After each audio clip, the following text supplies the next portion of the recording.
Bernard Teague and his fellow Royal Commissioners sat through 18 months of hearings and deliberation following the Black Saturday fires that claimed 173 lives. Bernard Teague says he's been changed and challenged by his experience. The Commission published its report last weekend, and after Commissioners gave a news conference earlier this week, Bernard Teague gave just one interview, and it was to the ABC's Jane Cowan. Bernard Teague, welcome to 1+1. Thank you.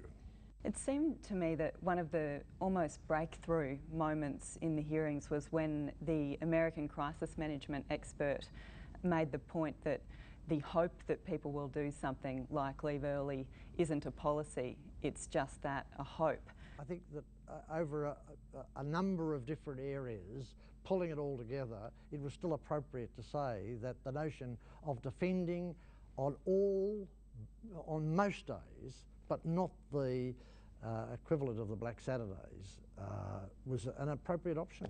But just because you can stay to defend doesn't mean it has to be the default option. Why not go for voluntary evacuation as the primary response?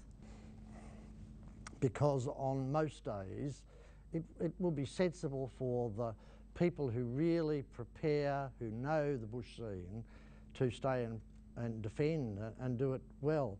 Sometimes they might need a little luck. There are some people, and we saw from the lay witnesses, who just were very careful in their preparation, and they had the right kind of location rather than the wrong kind, and they are staunch in their opposition to the notion that you should preclude them from doing what they were able to do and do successfully. And a lot more would fit into that category. The Americans gave evidence that voluntary evacuation can be done. For you, what ultimately ruled out evacuation as the primary response? I don't think I saw it in terms of there being a factor. I think it'd be too hard to try and even analyse my own response to that, because I think it presents it, if you like, as a that it's either you have the old situation which focuses on making this binary choice, or you switch over to a total evacuation process. There are immense problems in trying to implement a policy that's based upon evacuating it at all costs, and to some extent illustrated by the situation that applied so far as the questioning in relation to Bendigo. Do you evacuate the whole of Bendigo because fire's impacting upon it? There are too many problems in going down that track, and it's from my perspective, too much of a black and white thing, and was never really considered as a realistic possibility to go down a very extreme evacuation.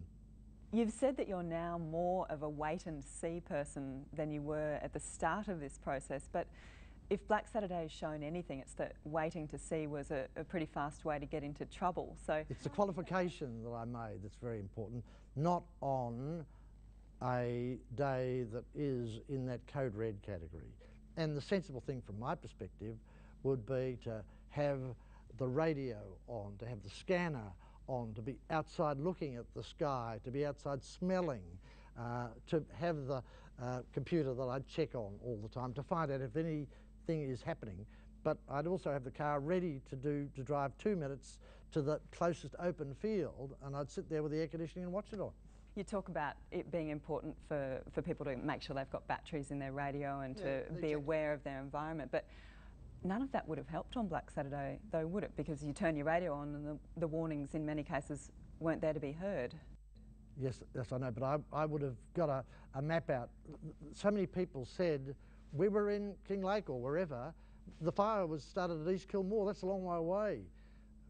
From my point of view, perhaps my geography is a little bit better than some other people's, but once I knew that it was, say, at Hepburn Springs or even at other places that were in that rough direction, that would be the sort of thing that would have me jumpy. And once I realised that a fire had started in any of that kind of area, but if it started to the southeast of me, I'd simply wait and see.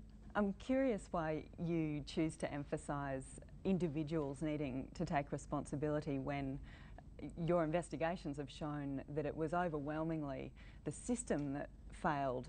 Individuals in many cases kept up their end of the bargain, but the system let them down. The system let them down Yes, very much so, but individuals have an enormous responsibility. That's why we keep on coming back to this idea that human life has to matter so much more in all areas, but also there's this notion of shared responsibility. The old policy liked to put the responsibility on individuals, though, to make the decision about staying or going. You're not suggesting more of that, are you? No, I'm not. But part of the problem is you're talking to me, and I'm thinking in terms of me personally now, rather than in terms of what I would want to see a lot of other people do. And you're getting my personal reaction rather than the general reaction. But from the point of view of an author of a report, what really has to be done is at so many different levels that's where the emphasis from my perspective needs to be looking more broadly at the things that need to be done. There are these options like the refuges, shelters and so on that need to be done because there are so many people for whom forcing them to say or putting them in a position where it's their individual decision means that you are really condemning them. You're known as a pragmatic operator, someone who doesn't necessarily like to rock the boat unnecessarily, but you've also acknowledged a reluctance to change and a lack of political will to embrace some of the changes you've already suggested. Did you ever wonder whether this might be the time to couch yourself in less gentle terms? I don't characterise myself as being pragmatic, or other people perhaps see me in different light. I didn't see this as something that I should be anything else than what I am naturally. It wasn't as if I was going to be a campaigner for a particular thing. There were times when I was perhaps in Law Institute days when I'd take a more strident position, and even recently I've described myself as an over-enthusiastic innovator. I didn't think it appropriate to take on that role in this context. A commission isn't a court, it's a creature of government. How independent were you able to be? I think that we probably erred on the side of being too independent, but we wanted to be seen to be independent. And therefore, I, if you like, avoided contact with politicians. I tried to maximise the contact that I had with individuals impacted by the fires in the early stages, but later on I again just tried to keep relatively separate from everybody. So I'm now conscious of the fact that I have that those friends that I once had I haven't been seeing much of, and that really is a product of being ultimately independent to almost too great an extent. You've debunked in the report one of the great myths of Black Saturday, that it was unprecedented, which is an idea that had been put forward to almost excuse some of the failures. Can I put to you another possible myth, that it was nothing to do with leadership?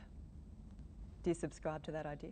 Well, I take the view that it was to do with, that leadership was a factor, but it wasn't an all-important factor. We had evidence in relation to the importance of leadership, but that was just one consideration amongst a lot of other considerations. It was not as if any particular view by a leader or any particular evidence by a leader or view expressed by an expert materially impacted upon that kind of situation. And it's just one of those things I think that's hard to pin down, but if you've had to understand what leadership can mean, it's hard for me to accept your proposition that had nothing to do with leadership. So you've brought this inquiry to a conclusion. How will you be moving on? 2 years ago, or 2.5 years ago, I reluctantly farewelled the legal profession when after 20 years I was told that at the age of 70 I was to be pensioned off. But if they make another challenge, I'd probably be disposed to take it up. Teague, thank you so much for talking to the program.